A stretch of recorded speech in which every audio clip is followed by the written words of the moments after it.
Le Soudan du Sud, dans l'optique d'améliorer ses rapports aux frontières avec ses voisins, notamment le Soudan, s'est lancé dans une dynamique de concertation. Pour cela, le gouverneur de l'État de Western Bahr El Ghazal, Sarah Cléto-Réal, travaille actuellement avec son homologue du Soudan pour promouvoir l'harmonie et la cohésion sociale qui existent entre eux. Établir de meilleurs rapports avec ses voisins permettra non seulement au Soudan du Sud de stimuler le commerce national et régional, mais aussi de développer l'économie selon les autorités.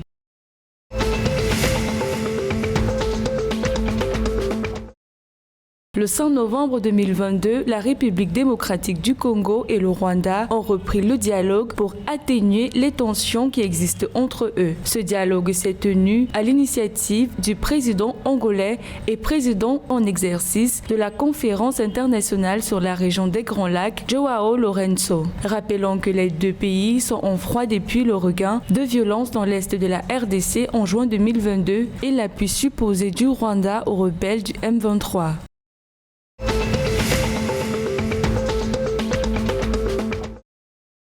D'après les autorités militaires somaliennes, l'armée nationale soudanaise s'est renforcée pour combattre le groupe terroriste Al-Shabaab. Selon des sources locales, la mission de transition de l'Union africaine en Somalie a pu libérer de nombreux villages sous l'emprise du groupe terroriste qui était utilisé comme camp d'entraînement. D'après le commandant de l'armée nationale somalienne, le lieutenant-général Diomed Ndegeya, l'armée est devenue beaucoup plus performante qu'auparavant et elle est désormais à même d'assurer la sécurité du pays.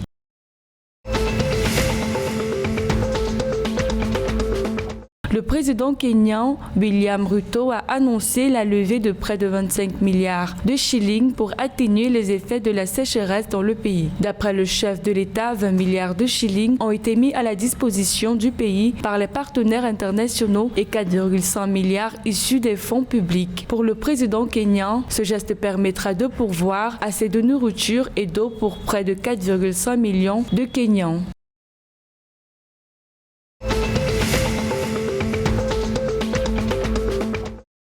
En Ouganda, les autorités renforcent les contrôles sanitaires. Ce renforcement fait suite à l'apparition des premiers cas d'Ebola à Kampala fin octobre 2022 avec la détection de 14 cas du virus Ebola. L'épidémie a déjà fait 49 morts dans le pays selon le gouvernement. Au total, 130 cas ont été confirmés. Une évolution qui inquiète l'Organisation mondiale de la santé dans un contexte de forte densité démographique.